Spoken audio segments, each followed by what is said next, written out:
Something is happening in Africa, quietly, strategically, and with stunning precision. There are no troops, no wars, no regime changes, just steel, concrete, and connection. A transformation is unfolding, not through force, but through influence. It is not explosive, it is silent. But make no mistake, it is one of the most significant geopolitical shifts of the 21st century. This is the silent takeover, China's master plan to embed itself in Africa, not as a colonizer, but as a builder of futures. Across the continent, the evidence is impossible to ignore. In Kenya, Chinese engineers have constructed the Standard Gauge Railway, a $3.6 billion project linking the port of Mombasa to Nairobi, cutting travel time in half and transporting millions of tons of cargo every year. It's modern, efficient, and transformative. In Ethiopia, the Addis Ababa-Djibouti Railway, another Chinese-backed megaproject, has opened up crucial access to the sea for a landlocked nation, turning Ethiopia into a regional logistics hub. These are not symbolic projects. These are lifelines for trade, commerce, and development. In Angola, Chinese companies have rebuilt roads, hospitals, and entire neighborhoods.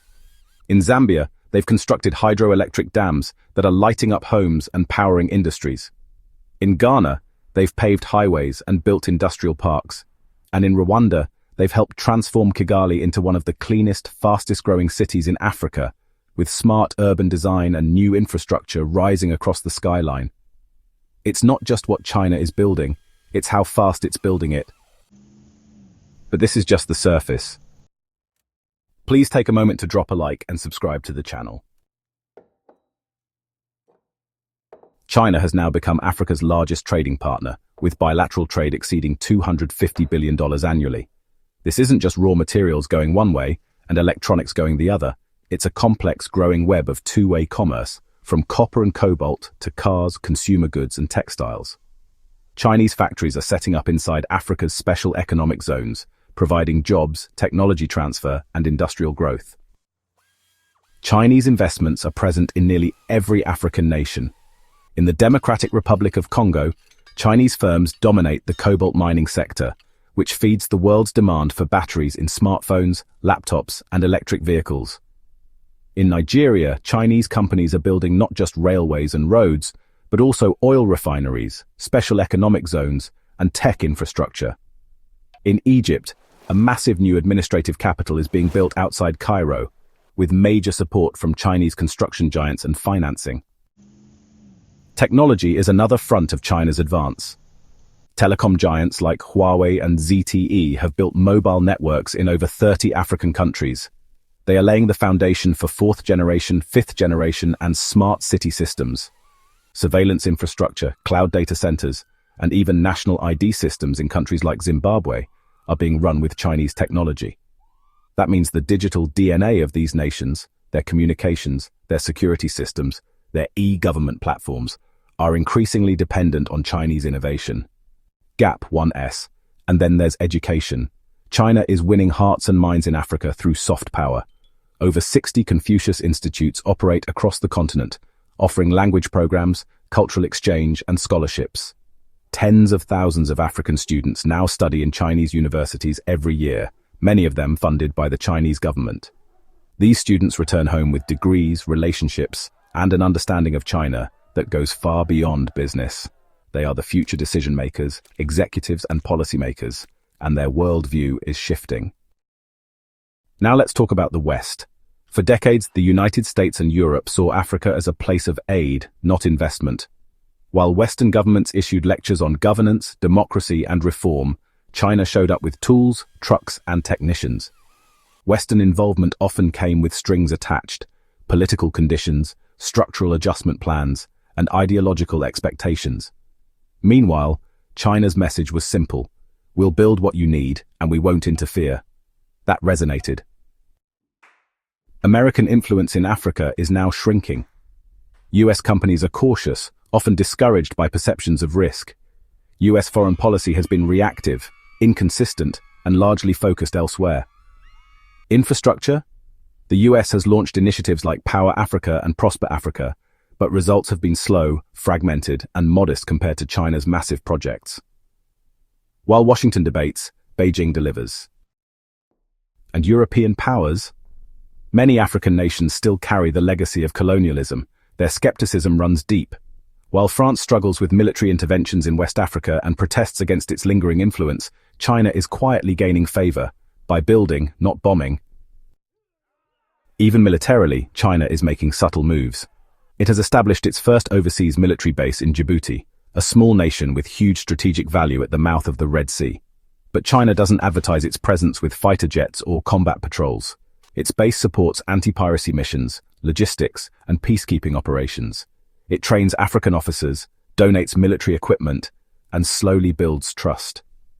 It's a far cry from Western bases, and that's the point. China's approach feels less like occupation, more like partnership. Diplomatically, China is embedding itself further.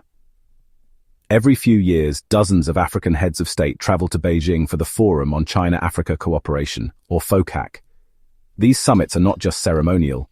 They result in billions of dollars in signed deals, infrastructure plans, and economic frameworks. China offers long-term vision, while Western countries struggle with short-term political cycles, and African leaders are noticing. Culturally, the transformation is underway. Chinese supermarkets, banks, car dealerships, and tech stores are a common sight in African capitals. Chinese is being taught in schools. Mandarin signage appears in business districts. In some cities, entire neighborhoods are known as Chinatowns, filled with Chinese-owned shops and restaurants. These aren't temporary outposts. They're seeds of permanent presence. So what does this all mean? It means that China is no longer just visiting Africa. It's becoming part of Africa. Its companies are creating jobs. Its engineers are reshaping infrastructure. Its diplomats are building alliances. Its language, culture, and technology are spreading. This is not conquest, it's integration. And it's not happening overnight. It's slow, strategic, deliberate. While the US focuses on competition in Asia, China is winning the long game in Africa. While the West argues about influence, China is building it, brick by brick, bite by bite. This is the silent takeover. It doesn't look like colonialism. It doesn't feel like empire. But it is a shift in global power. And the rest of the world might not realize it until it's already done. This is not conquest, it's integration. And it's not happening overnight. It's slow, strategic, deliberate. While the US focuses on containing China in Asia, it has missed the silent shift happening in Africa. It focused on the Pacific, on Europe, on Middle Eastern wars, but not on the continent with the youngest population, the fastest urbanization, and the richest untapped resources.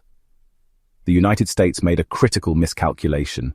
It underestimated Africa's future, and it underestimated China's vision. For decades, American foreign policy treated Africa like an afterthought. The continent was viewed through the lens of charity, not opportunity. Africa got aid, not investment. Military partnerships, but not infrastructure. Talks of democracy, but no highways. Strategic plans that began and ended in PowerPoint presentations. All while China quietly moved in, one deal at a time, one port, one railway, one government building.